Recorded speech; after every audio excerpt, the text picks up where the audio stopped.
안녕하세요. 놀이치료사 유은희입니다. 오늘은 우리 아이 기질에 관련해서 이야기해보는 두 번째 시간입니다. 지난번에는 자극추구형 기질에 대해서 살펴봤잖아요. 우리 오늘은 두 번째 시간으로 위험 회피 성향을 가진 아이들은 어떻게 지도를 해야 될지에 대해서 한번 생각하는 시간이 되어지기를 바라겠습니다. 위험 회피 기질이라고 합니다.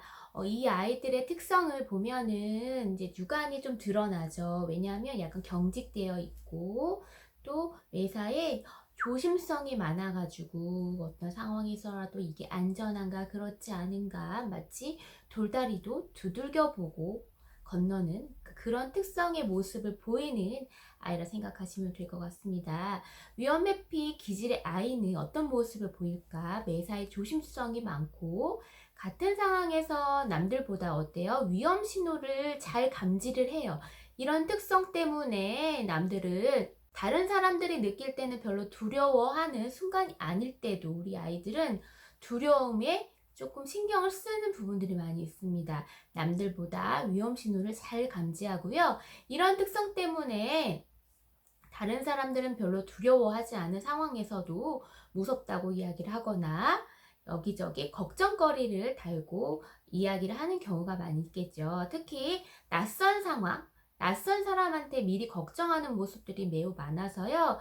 이 아이들한테는 어떤 환경의 변화가 굉장히 큰 이슈가 될 수 있습니다. 이사, 새로운 어린이집 등원, 어떤 손님들의 방문 이런 것들이 스트레스 요인이 되곤 합니다.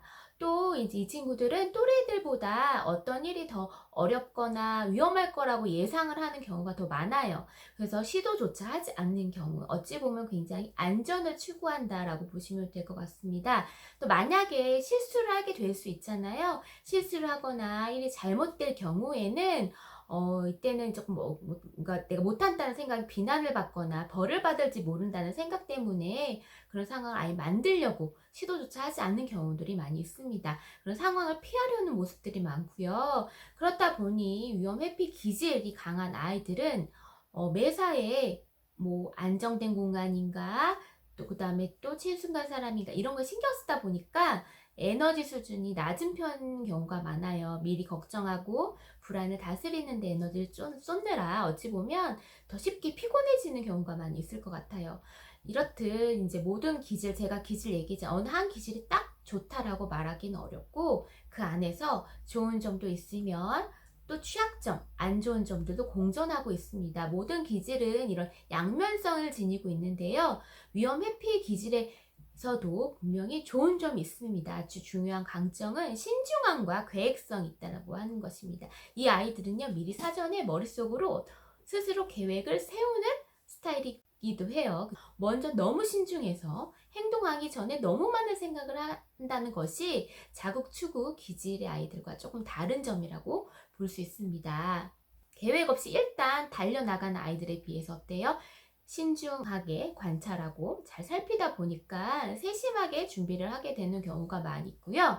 실제로 위험한 상황이 나타났을 때 내가 예측한 대로, 예견한 대로, 짜여둔 대로 행동에 옮겨서 그런 모험적인 모습이 또 보여지기도 합니다.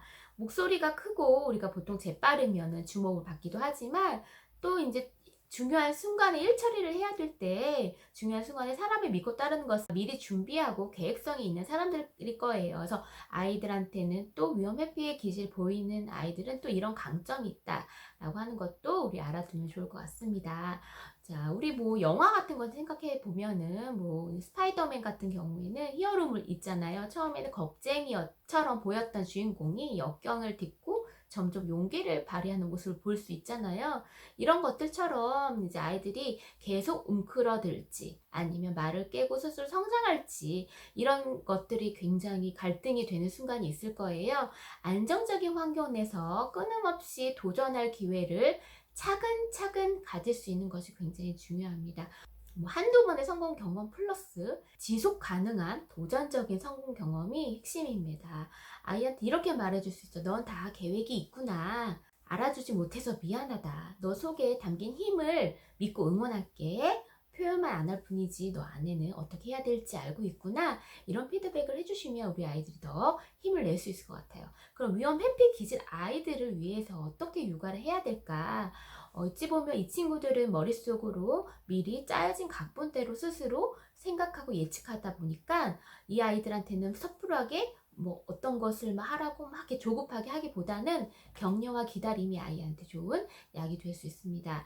위험회피 기질이 이제 지나치게 강한 아이 같은 경우에는 낯선 사람뿐만 아니라 어떤 친척이나 자주 보는 이웃들한테도 수줍어하는 경향성을 보일 수 있어요. 긴장을 풀어주고자 이제 적극적으로 다가가면 오히려 더 불편해하고, 그렇기 때문에 차라리 시간을 두고 점점 거리를 좁히며 관심을 표현해 주는 것이 효과적입니다. 이때 중요한 것은 아이한테 안전하다는 느낌을 경험을 하게 하는 것입니다. 이 아이들한테는요, 매사에 신중하고 계획적이기 때문에 편하지 않은 순간들이 되게 많이 있어요. 우리가 알려주지 않아도 뭔가 너만의 계획들을 잘 펼치면 좋을 것 같아. 그런 메시지를 자꾸 주어야 되겠죠.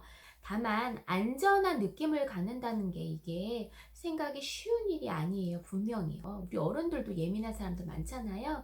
근데 이제 감각적으로 예민한 경우가 많기에 이 위험 회피의 성향 보이는 아이똥들은 감각적으로 예민한 경우가 많이 있습니다. 예를 들어 어릴 때부터도 낯선 색깔이나 뭐 질감의 음식을 입을 대지 않으려고 하거나 촉감이 민감해가지고 낯선 물건을 전혀 만지려고 하지 않는 경우가 이거에 해당이 되겠죠. 대개는 이제 감각적인 예민함을 자라면서 이제 사라지는 경우가 많은데요. 그렇다고 그냥 두고만 볼 수는 없잖아요.